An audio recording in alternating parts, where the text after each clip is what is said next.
Procuradores do Trabalho participam de curso de gestão em Brasília. A Associação Nacional dos Procuradores do Trabalho tem novo presidente. E no estúdio um debate sobre a proposta de emenda constitucional 438, a PEC do trabalho escravo.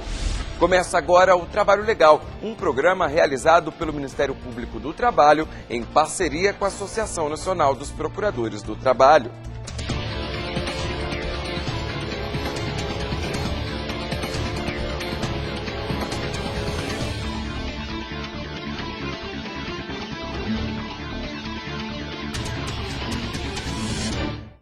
Criatividade, ousadia e inovação. Qualidades discutidas durante o primeiro curso de formação e capacitação de gestores, que reuniu mais de 70 procuradores do trabalho em Brasília. É a própria procuradora do estado do Goiás quem descreve os desafios das atividades exercidas pelos procuradores do Ministério Público do Trabalho. Há uma complexidade de atividades hoje que é fundamental que a gente saiba transitar por essa complexidade de atividades e pelas relações entre as pessoas que estão ali, auxiliando a executar essas atividades. Diante desses desafios, o Ministério Público do Trabalho reuniu procuradores de todos os estados para refletir questões que vão além das decisões técnicas. Uma das palestrantes convidadas, Viviane Mosé, afirmou que a mudança de perfil da máquina administrativa é um dos desafios da gestão contemporânea. O desafio maior que a gente tem hoje é enfrentar o problema da gestão pública. A gente fala, por exemplo, no Brasil muito em reforma política, mas a gente fala pouco em reforma administrativa, em realmente encarar os processos, as relações, como as coisas se dão no serviço público. Também foi abordada a importância da liderança, que, segundo o professor Eugênio Mussac, não é um cargo, e sim um comportamento. Bem, cada espaço onde se exerce a liderança tem as suas peculiaridades.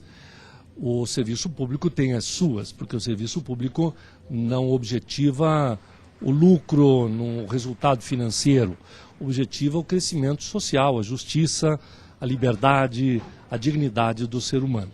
Portanto, não podemos jamais perder de vista esses valores que orientam a liderança no setor público. O curso de formação e capacitação de gestores do Ministério Público do Trabalho aconteceu durante toda a semana e reuniu cerca de 70 procuradores de todos os estados. Foram discutidos temas como organização administrativa, planejamento estratégico, gestão de pessoas, captação e execução de recursos. A grande maioria dos membros do Ministério Público do Trabalho não tem essa preparação, essa informação, e essa formação de gestor, de administrador público. Nós precisamos ter conhecimento para bem aplicar o dinheiro público. São recursos que nós precisamos aplicar muito bem. E é claro que esses recursos precisam ser bem aplicados em respeito ao contribuinte, mas também em respeito à sociedade, que espera de nós um retorno com as nossas atividades. Nova diretoria da Associação Nacional dos Procuradores do Trabalho tomou posse nesta semana em Brasília. Ao ser empossado, o novo presidente da Associação Nacional dos Procuradores do Trabalho, Carlos Eduardo de Azevedo Lima, falou sobre a luta contra o trabalho escravo e a importância da aprovação da PEC 438, que quer combater este tipo de crime. Animado, o novo presidente falou ainda da expectativa para a nova gestão e disse que vai priorizar a valorização dos magistrados. Nós temos uma série de campos a atuar de maneira enfática, já conversamos bastante com os colegas da diretoria agora empossada, mas notadamente na questão de busca por maior valorização da nossa carreira, do Ministério Público do Trabalho, mas do Ministério Público brasileiro também como um todo, da própria magistratura, em parceria com as outras entidades de classe que representam os membros do Poder Judiciário e do Ministério Público. Enfim, são várias as frentes de atuação que buscaremos avançar e alcançar os nossos objetivos de um trabalho conjunto. O Procurador-Geral do Trabalho, Luiz Camargo, lembrou que a união das instituições é fundamental para fortalecer o combate às práticas que depreciam os trabalhadores. A parceria entre o Ministério Público do Trabalho e a Associação Nacional dos Procuradores do Trabalho é basilar para o desenvolvimento social do país, que ainda sofre com mazelas, como o trabalho escravo contemporâneo e o trabalho infantil. Ao passar o cargo, o Procurador do Trabalho, Sebastião Caixeta, que cumpriu o mandato de presidente da ANPT entre 2010 e 2012, fez um balanço do período e que ficou à frente da associação. Nesses 2 anos, priorizamos a defesa intransigente das prerrogativas e dos direitos da categoria, bem como dos direitos sociais e do interesse público. A eleição para a diretoria da ANPT ocorre de 2 em 2 anos. Fazem parte da direção 12 procuradores de vários estados. Além do presidente, da vice-presidente e do secretário-geral, compõe o quadro mais 9 diretores. Está prevista para esta semana, no dia 22, a votação da proposta de emenda à Constituição 438, conhecida como PEC do trabalho escravo.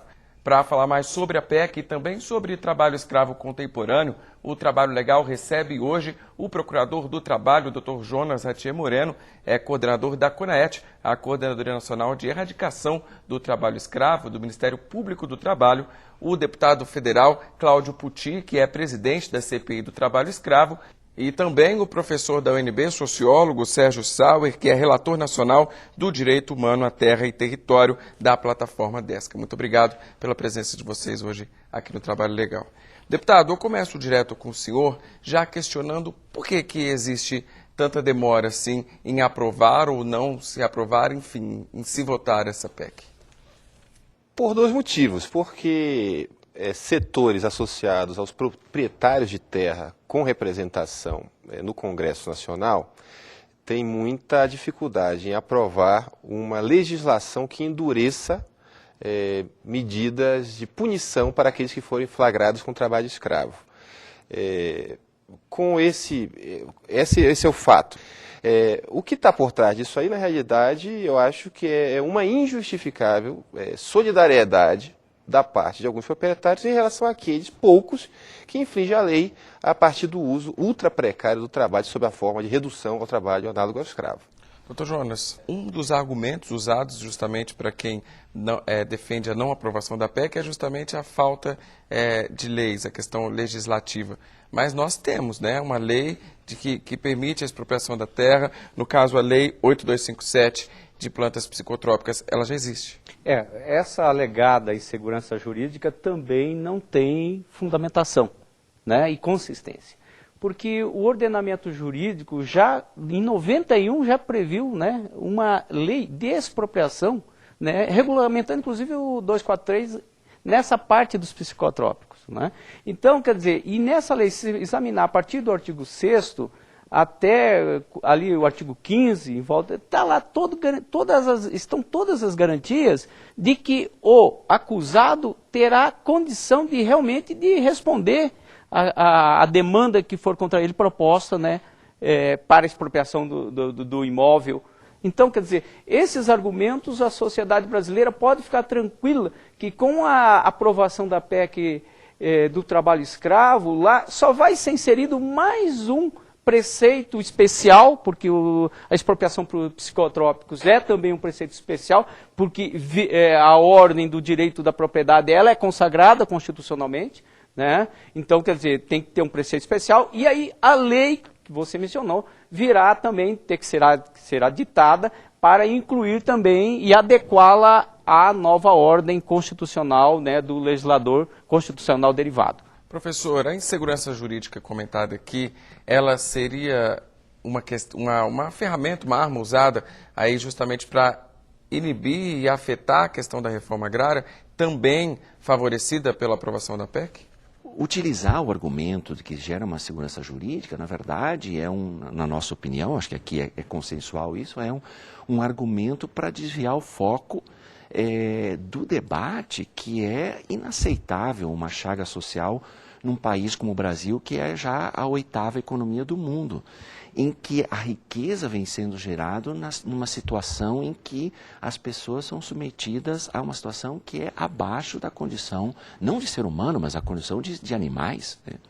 Então, eu acho que todo esse debate em torno da insegurança jurídica, ela, na verdade, é uma forma de desviar o verdadeiro argumento, que é uma proteção incondicional ao direito de propriedade, que está garantido na Constituição por todos os argumentos aqui utilizados. A outra questão que me parece importante é quando diz lá no artigo 243 que é imediato, né, expropriação imediata, então esse imediato, mas então vamos dizer assim, o pretenso proprietário, aquele que está violando a lei e submetendo as pessoas a essa situação degradante, não teria o direito à defesa. Como já bem disse o nobre procurador, a nossa legislação há mais de 20 anos já estabeleceu todo um rito, né, jurídico, de investigação, de prazos, inclusive, para esse processo acontecer. A última coisa que eu diria é assim, nessa defesa incondicional da propriedade, a expropriação significa que aquele que vai perder esse direito, seja de posse, seja de propriedade, não teria direito a uma indenização. Mas venhamos e convenhamos, né? O cara está utilizando o trabalho escravo, uma situação condenada a nível internacional, com acordos que o Brasil, inclusive, já assinou há muitos anos, que é justamente os acordos com a Organização Internacional do Trabalho, em que o Brasil se comprometeu a erradicar esse tipo de chaga social. Não há justificativa jurídica, legal, constitucional que permita essa situação continuar. A gente tem muito assunto a tratar ainda, por isso voltamos no próximo bloco. Não saia daí.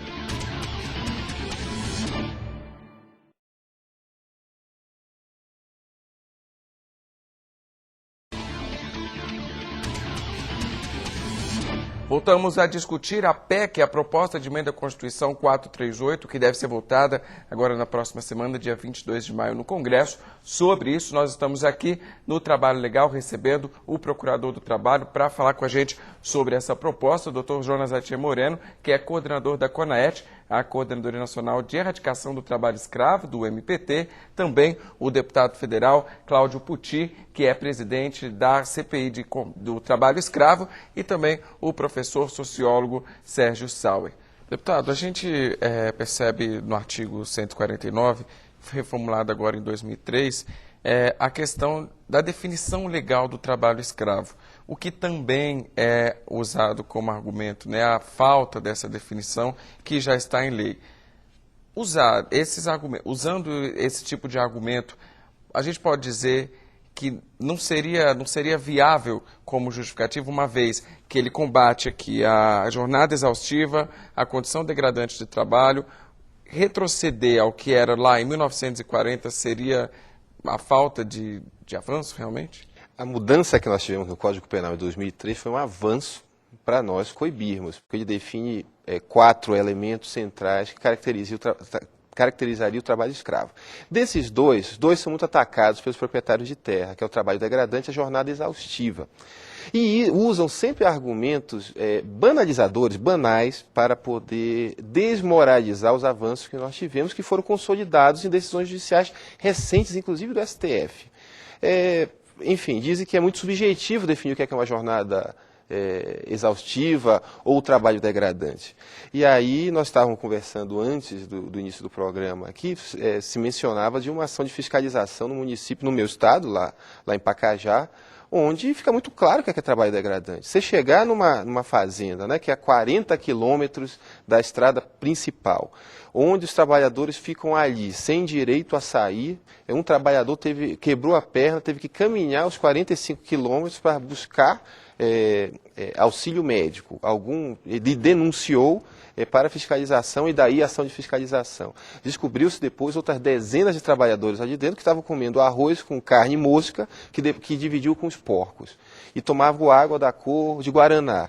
Isso é trabalho degradante. Nós não estamos falando do argumento usado por alguns proprietários de que tem que ter ar-condicionado, ou copinho descartável, água gelada para todo mundo. É a mínima condição humana. Nós não estamos falando de uma questão trabalhista, nós estamos falando de um problema de direitos humanos. E esse argumento da jornada exaustiva é uma coisa, não é jornada elastecida, não é aquilo que até os parâmetros da CLT, que se pode fazer umas horas. O que nós falamos é aquela jornada que realmente... Que leva à morte. Leva à morte, leva o ser humano à exaustão. Precisa de definição a isso. Quer dizer, são argumentos que não servem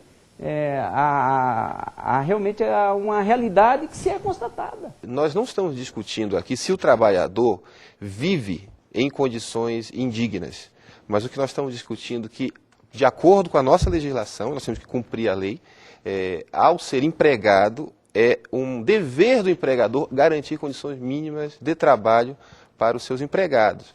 E aí isso significa condições de higiene mínimas, condições que respeitem as leis. Posso complementar? Eu acho que é importante esse debate sobre, porque esse é um dos argumentos, né? A gente não sabe, não está muito claro o que é o trabalho escravo. Já foi claramente dito aqui, o artigo 149 estabelece.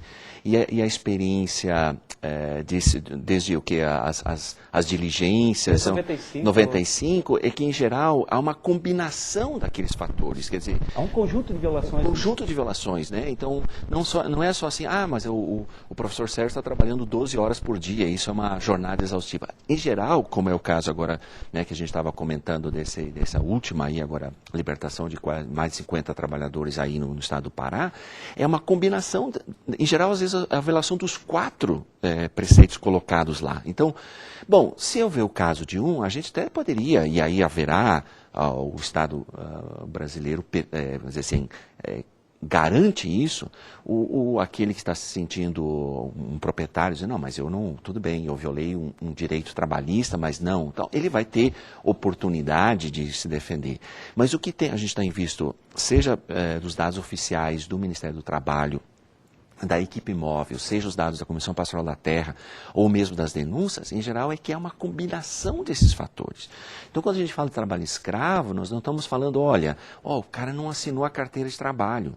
Não, é uma combinação de fatores, como os exemplos claros que têm sido colocados. E às vezes, em caso de assinatura da carteira, também às vezes se constata. Se constata o trabalho. Então, nós não estamos falando, olha, aqui tem um ponto e uma vírgula que não estão, então é trabalho escravo. Nós estamos falando de 4 critérios, que são critérios que têm um amparo legal, que têm amparo nas experiências concretas, inclusive nas relações de trabalho. Os 4 critérios. Que é, né, o trabalho exaustivo, ou jornada de trabalho exaustivo, é a situação degradante das condições de trabalho, que inclui a moradia, as ferramentas, etc. Me ajudem aí os outros. A restrição da liberdade e o trabalho forçado. E o trabalho forçado, quer dizer. Que são condições que induzem justamente a questão do trabalho escravo. Isso. Condições, que na verdade a palavra trabalho escravo ela acabou sendo consagrada, né, em todos os espaços, mas na verdade quando o legislador ele trata de condições análogas à de escravo, ou seja, parecidas com aquelas condições que lá na escravidão colonial eram, né, constatadas, não obstante a assinatura da Lei Áurea, ao longo do tempo, elas ainda continuaram. A existência dessa chaga, né, no Brasil, a gente vai discutir no próximo bloco e também os nossos entrevistados vão responder perguntas dos nossos telespectadores. Não saia daí, a gente já volta.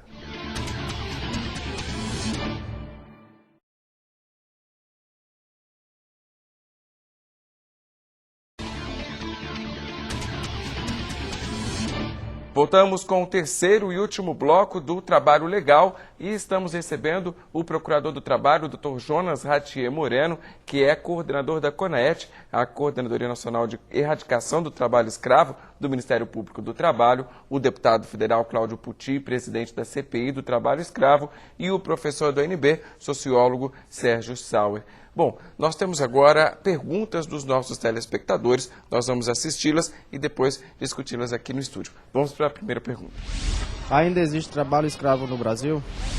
Bom, doutor Jonas, essa pergunta é justamente o final do último bloco que a gente estava conversando sobre a existência ou não. Existe esse termo, trabalho escravo no Brasil ainda? O termo trabalho escravo no Brasil ele já foi consagrado, né, pela doutrina, a jurisprudência, as decisões dos tribunais. Mas, na verdade, o que o legislador prevê no artigo 149 são condições análogas à de escravo, ou seja, submeter alguém a condições análogas à de escravo. Se formos ver, na verdade, o trabalho escravo em si mesmo, ele foi abolido com a sanção pela princesa Isabel, né, da Lei Áurea, né, no século XIX. Então, essa é a diferença.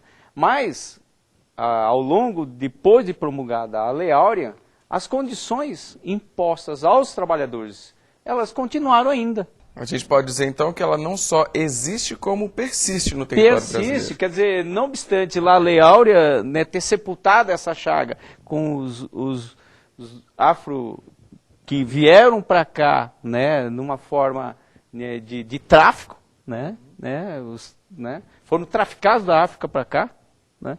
Então essas condições em que eles eram submetidas continuaram depois, né, ainda sendo praticadas até nos dias vigentes, como nós temos constatado em situações atuais de atuação do Grupo Móvel. Tá certo? Vamos então à próxima pergunta. A retirada de terra é uma punição adequada? Bom, professor, seria realmente aí uma punição adequada à expropriação das terras? Na minha opinião, justa no sentido de que ela procura realmente abarcar, e a gente estava falando também aqui no intervalo do programa, às vezes, ao contratar um intermediário para ele contratar mão de obra, então o proprietário fica isento daquilo que acontece na sua propriedade. Então, a relação que a PEC procura fazer é entre aquele que é proprietário ou da fábrica, ou no caso nosso aqui, especificamente no caso rural, do campo, a gente entende que ela é o mínimo que deve acontecer, ele perdeu o direito àquela propriedade, porque ali aconteceu uma situação em que aquela terra não cumpriu a sua função social. Vamos então para a próxima pergunta. Como eu posso ajudar para eliminar o trabalho escravo no Brasil? Bom, deputado, essa eu deixo para o senhor responder. Você pode ajudar a combater o trabalho escravo, em primeiro lugar, somando aos nossos esforços para aprovar a PEC do trabalho escravo. Fale com seu deputado no seu estado, pergunte, exija que ele vote, ou ela vote, no dia 22 de maio, na PEC 438, que é a PEC que endurece as penas para aqueles que forem pegos com trabalho escravo. Nós temos que sinalizar que o Brasil é absolutamente intolerante com quem diz respeito aos direitos humanos. Em segundo lugar, se você vê ou for vítima de condições degradantes, de jornada exaustiva, de escravidão por dívida, de cerceamento à liberdade, enfim, de tudo aquilo que foi mencionado aqui no programa, você pode ligar para o Disque 100 da Secretaria de Direitos Humanos, da Presidência da República, procure uma delegacia, você pode procurar o Ministério Público do Trabalho, a Justiça do Trabalho, a Defensoria Pública, a Igreja católica, protestante, enfim, denuncie, porque você vai estar ajudando a construir um Brasil mais justo, sem esse desrespeito aos direitos humanos e forçando aqueles que podem pagar para que deem garantias e condições dignas de trabalho para a multidão de trabalhadores no campo da cidade do nosso país. Então, estamos chegando ao fim. Procurador, a participação da sociedade é fundamental, a provocação ao Ministério Público do Trabalho também é de suma importância para o combate dessa chaga que o Brasil carrega? Não temos dúvida. A sociedade ela tem uma parcela de grande responsabilidade nisso, né? Nós, órgãos, o Estado com seus órgãos, nós atuamos, mas a sociedade ela tem uma grande contribuição, né? Quer dizer, quando tem conhecimento de um caso, né, em que trabalhadores estão sendo levados à superexploração, né, que fira realmente, que é o caso do trabalho escravo, a sua dignidade, qualquer cidadão pode fazer denúncia, né? E como o deputado disse, dia 22 teremos um momento muito importante para a história desse país. Muitos falam em segunda abolição, né? Mas será a grande abolição, né? O Brasil será um recado muito claro, né, que nós realmente abominamos e não compactuamos com a prática de condições análogas à de escravo no Brasil. Para a gente encerrar, deputado, a CPI continua e também com olhos atentos nessa votação aí da semana que vem. Independente da votação, nós estamos fazendo esforço para termos a aprovação no dia 22 de maio, tentando chegar a um acordo, obviamente, que não prejudique a fiscalização. Nós temos avanços, nós não vamos aceitar retrocesso, né? Portanto, nós queremos que a aprovação da PEC seja mais um elemento nesse avanço rumo a condições dignas de trabalho do Brasil. Nós não podemos tolerar os bolivianos aprisionados na rede de confecções de empresas multinacionais que produzem em São Paulo, assim como nós não podemos tolerar na cadeia produtiva da pecuária na Amazônia que trabalhadores estejam lá praticamente sendo tratados como animais, né? Portanto, a CPI, o próximo passo da CPI, após essa semana aí de tentativa de aprovação da PEC, que nós temos muita confiança que nós vamos aprovar, é ir aos estados. Nós tivemos uma reunião com os presidentes das comissões estaduais, das Assembleias Legislativas de Direitos Humanos, das Assembleias Legislativas de todo o país, e temos já várias demandas para visitar os estados. Maranhão, Tocantins, Pará, Ceará, São Paulo. inclusive requerimentos para irmos nesses locais e fazermos audiências públicas, convocarmos réus em processo de trabalho escravo e vítimas do trabalho escravo e fazermos diligências. Queremos ir nos locais onde o trabalho escravo tem sido descoberto. Queremos acompanhar equipes de fiscalização, seja no campo ou seja na cidade. Se depender dos membros da CPI, vocês vão ouvir falar muito da Comissão Parlamentar de Inquérito sobre as condições análogas à escravidão no Brasil. Suas considerações, professor? Bom, realmente obrigado pela oportunidade. Eu acho que esse é um debate contemporâneo e o Brasil, nessa construção de um país que respeita os direitos humanos, esse é um debate, na minha opinião, muito importante. Infelizmente, o parlamento, que nos seus embates internos, que é bastante legítimo, faz parte da democracia, ainda não votou em segundo turno, mas a gente realmente faz o esforço, torce, alerta os nossos alunos na universidade, faz pesquisas, reforça nos nossos artigos acadêmicos de que é preciso combinar o desenvolvimento econômico com a construção do conhecimento, mas num país que respeita os direitos humanos, que respeita os trabalhadores, que são, na verdade, a base da construção de uma sociedade brasileira mais justa e economicamente com a qualidade de vida de todos os seus cidadãos. Então, é fundamental esse debate. E é fundamental que, assim como as entidades de direitos humanos defendem a aprovação da PEC, que os demais se envolvam. Tem várias iniciativas aí na internet de apoio, de diálogo com os parlamentares, para que também a gente exerça a democracia e o direito de opinar na direção de um país que respeita os direitos humanos.